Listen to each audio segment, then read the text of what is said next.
I am currently selling 2 properties right now, and I am going to level up into the biggest single family home that I have ever purchased. Really what I'm trying to do when I invest is I want to get myself into a position to where I'm going to sell as quickly as possible. The mentality for most is that you want to buy and hold, buy and hold, buy and hold. I get that because it takes so long when you have a low cash flowing asset to literally produce enough cash and debt pay down to where you have enough equity. But what happens is a lot of you are equity rich and you are cash poor. One of the things that I do when I invest into a property, it doesn't matter if it's multifamily, if I'm going to turn an apartment complex into a motel, if I'm doing single family home, whatever it is. I'm looking to grow appreciation as quickly as I can. So one of the things that I do is I'm going to force that almost every single property I upgrade. Just like I'm here as an example, you can see the really nice brick fireplace behind me. There's amazing furnishings over here. This stuff wasn't here. We put in a brand new kitchen, a new island, new flooring, a lot of stuff. We like to force that appreciation. And that's all to stay in the 550, 250 property stacking plan. Making one investment, taking advantage of cash flow, taking advantage of appreciation, taking advantage of tax benefits, and accelerated debt pay down to be able to make sure I'm netting at least $50,000 on every property. So I typically need to do about $125,000 to do a net of $50,000. But a big component of this is the mindset shift of trying to sell as quickly as I can. And I'm not saying like within 3, 4, 5 months. I'm not talking about flipping here or wholesaling by any means. I'm doing 20-year loans on that debt pay down for the majority of the products because I want to pay that down quickly. I'm accelerating payments. I'm typically doing 2 payments a month. I have 2 banks that allow me to do payments every single week. That's 52 payments a year.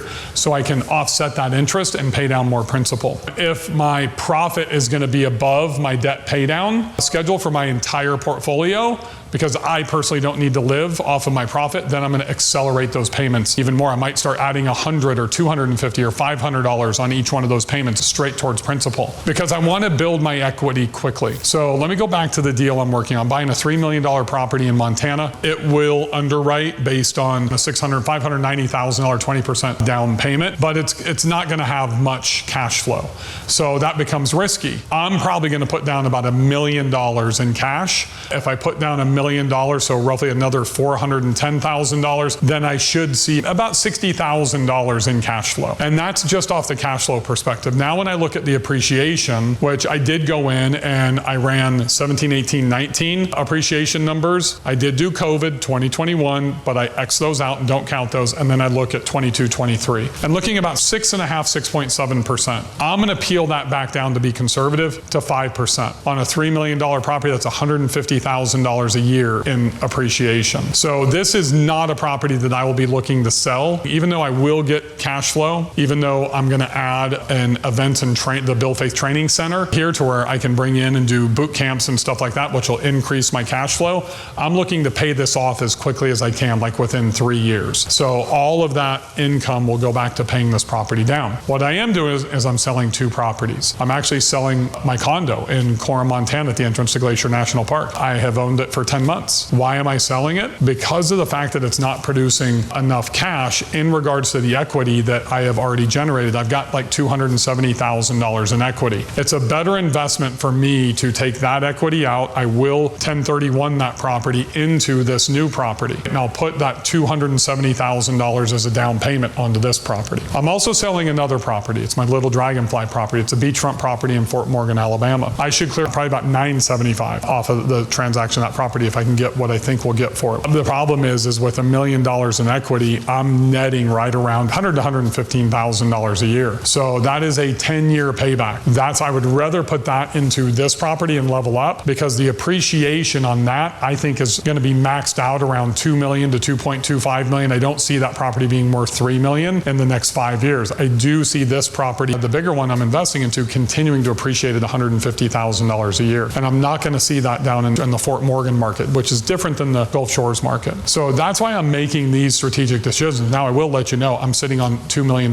plus in cash, but I'm leveraging these 2 deals to increase my cash flow position, increase my equity appreciation position. I'll be able to pay debt down quickly with this, and I'm really mitigating my exposure because I'm putting so much down. I'll end up probably putting $1.2, $1.3 million down on this property. So I'll take that $3 million price point and bring that down to around 1.718, which is going to be very manageable. I'll be looking at somewhere between $11,000 to $12,000 a month mortgage payment, and there's no question that just the STR income will cash flow that. I add on the events and the boot camps and that type of stuff, weddings, will have absolutely no problem. But it all starts really with that mindset shift. I'm not just looking to buy and hold. I'm looking to buy and reposition and level up. Remember, just like you, I started with one small property, 4-bedroom, 3-bath. I shouldn't call it too small. It was about $629,000 that we paid for it. And if I didn't level up, out of that property, I wouldn't have been able to build Dragonfly. And if I didn't build Dragonfly, I wouldn't have had the cash flow to move on to the other properties. So it's all about leveraging all the assets and all the cash that I have and getting there as quickly as possible. I can't emphasize enough that speed is such a critical asset for any entrepreneur. And,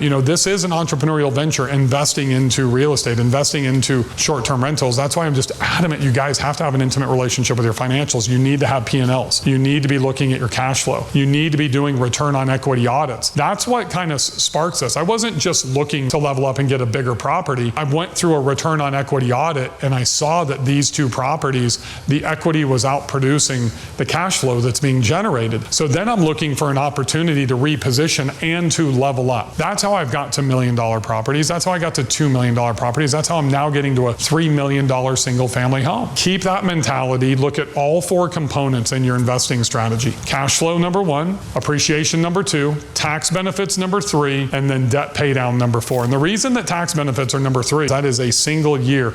I know that a little bit when you do a cost seg matriculates down, but also understand that's going to 40% next year. So you need to be in buying mode now if you want to buy something and qualify this year. You probably really need to get that under contract by the end of September, maybe October if you can work fast, but you need to understand how you qualify for material participation. I get the 500 hours. Most of you are going to have to qualify at least 100 hours on each one of those properties, so you need some time. I do not want you investing just for tax benefits. The property still needs to be cash flow positive. The property needs to have good appreciation, and you also need to have really good debt pay down skills. That's why I want you to defer. Don't do those 40-year amortization interest-only loans unless you are disciplined enough to escrow your own cash. Follow those 4 things and keep number 2 through 4, appreciation, tax benefits, and debt pay down on the second page of your pro forma. Don't ever roll that in to the first page of the pro forma. I see people doing that, and that scares me. I want to be conservative. The last thing I'll leave you with is make sure that you are underestimating your revenue projections by 10% and you're overestimating your expenses by 10%. If you do that, you create a delta, that middle ground of a 20% gap. That's how I keep my ass out of a sling, because just like everybody, I'll make a mistake, and at some point you will as well. By doing that, that's where I'm telling you that running that pro forma literally mitigates the risk down to about 2.5%. So if this is all the 550-250 plan, if you want to go through that, I've got a free masterclass for you. Just click the link down below and make sure you smash that subscribe button. I'll see you guys on the next episode,